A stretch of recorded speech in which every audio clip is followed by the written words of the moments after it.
Ahwefo ne atiefo nya good morning eba attention TV so enana pay. Ene yo waja heya kaso waja haya. Asemo asi wa bawe bia wadi 24 years a. Ne ho aba asema ye bo ne twi ede ne kom. Eye Weija police station. Na ye koye ede ne to counter back no. Na chese asem ne simple film no wanyo obi ende na chi. Nti okodu ses ho no. No woye na adwen so wo twi phone afre ne kanchma na se ne boyfriend na wa catch na asem asi anase waka che ne boyfriends wa bedu police station se ne be ya ne boyfriend be ba police station wo se bail bi a wa ba be man bail no police ni se hene asema ba na se ye do aba police station a wa nya obi antwi phone se o boyfriend su konuma o boyfriend e na o twi phone e friend dey and dey beat is idie ye bebo police ni hwige ya bo na ma ne nsem ne na chi nyina te se wo hwe video no cry and kon wo nyina te se abia moja e pram ni sei wo de menko kaso a Weija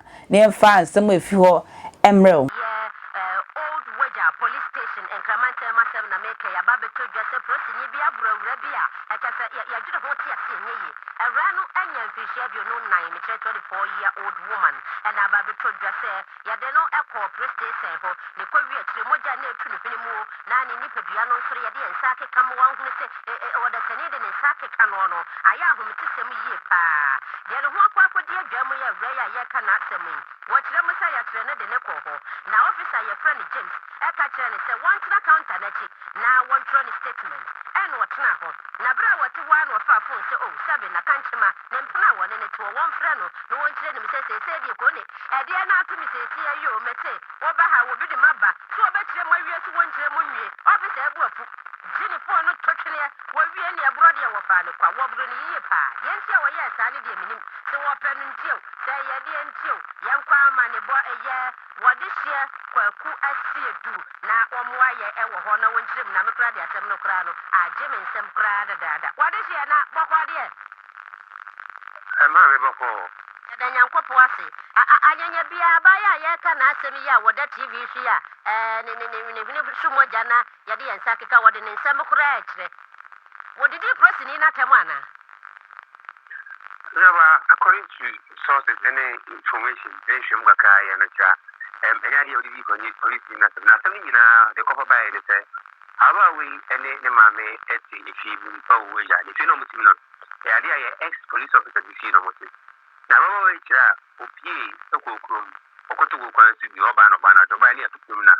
ofa ne packet one ba no bitwa kete net man wuramu e ba fi ade tie no ana ex police officer no ba ya ka cha baba we te ade na wasa no ngonkoye nti aba wa no ekope kapenta ekoto dio mako pro ba ta kapenta ne be ifro be hu ni no sino ma no mpe on koto for pro no ta koto for pro ba ana apa no so esa chiri se ana ma no ta koto ba no onje on pe no and also ma ex officer no e de papa abaya no ekopi mu Weija police station old Weija police station asem ye kai nti ho ana police wono to mo sa e de sa baba o e ja baba yi embra na omuni no enin kumo baba we so e asiti e ko se bro ko police station won ana also ofa phone na wa frɛ ne kanchima na wa ka kire se dia duidi e ya dia police wo abeke no nti mwabu ha ne kanchima no buan ana ko to ba wa police ni ka se dia police ya police ato ha na ba be frɛ wuku ana ta na be frɛ boy adido ka ko no fa phone to o ka te ko no so fa phone ba ti di phone ana ba se fa ma fa phone ba fa ma wa no ene na so a ko e te pinte wa akoti do ba wa no police ni no ene ni sakeka no e ma o de ni ko ni ede sabo ne so ema o factory ma o ko he police o ko Weija o mo kanta back no wa we videos am de buy na other videos no they could see say baba wa mucha na wa video through no any other part of the body no e ku form bebre the same no ka say the baba wa no e so na mo e dey asem ko film o new Weija district police command no them no ka say wa ko report asem no wa the man medical force ko film o akawe akwakoye shomu ya fani tiro wa say sebi police ni tibo wana say o kan tibo tan bibi any won tuma e no ka say beti ni baba wa no e kra nya dia kino e jano yen yaw ne yen no wa e bono gaga ni o che say usute papa no itifi na ko ye ex police officer no intine nam to a oko tembu police wana tuma amu Weija wa police ni e che bon mo de ne ta kan say si yare na be ta baba wa no so Weija happy adi a report case no so ye che kakra any police wa mo Weija Police District Police Commander say asem no mu tem police ni your by friend do and to and make come on also say asem no nya dia obi jamana kai tan say police ni involved with ya benefit asem mu ato it's one also ebutu asem no wa o cha baba no point of paswa omugu so prepare asem no na me ko kimo ko titi e na so dia asem ti hwe bia susan e be di body ahaba yakopa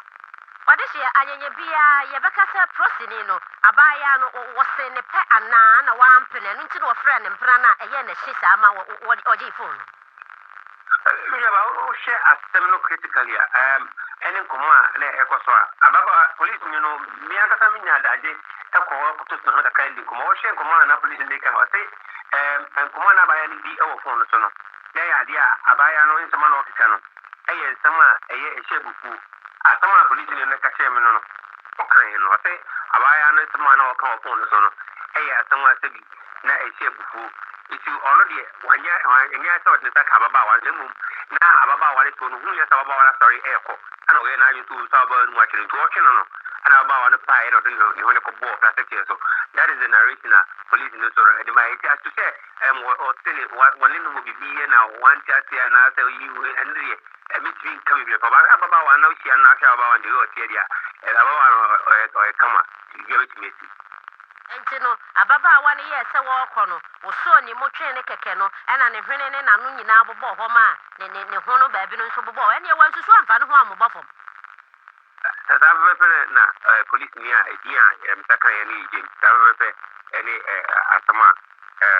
o de tu epenyiko ni mana so de tu benim ewo Weija Abraham Kofium ewo Weija Police Station ho Enti wo hwa asem na ediba yesɛn na wo hwa de ye maami Dora de to wani mbra na wo kɔ ya wo kɔkɔtoto na no na asem no ɔmo ye serious wo ho frɛ sɛ kame ya yɛ sɛ wo man yi mu de woni prosi ni nya asem a na wa asem no ɛkɔ akɔda ne sasa na temamufo bebre na adwene enti sɛ no ka sɛ de asem no bra asem ti na no fiada no ana ɔmo de asem kɔda police for report official case no edema police ti sɛ no ka sɛ information and encourage Mr. Ye new Weija District Police Command ne Tvgh no ni semde yadia the woman ye ja sem no guswa o pe ci uti na wacha ba wana ta on print video pictures na wana phone no fa embrand na happy ono ga ta intro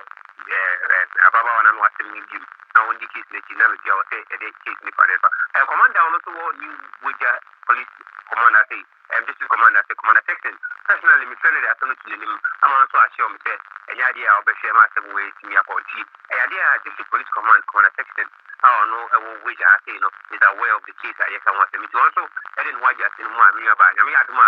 watching the affair watching any aba wana yeko ko bebia body asem no be who is right let's say odo comment beba say about your phone friend ne kantama se wo mra police station wa police ni ahwe ne wa vem na ngasa fa comment bra attention TV na eni de mo subscribe nso bra channel no so ekwentu o makra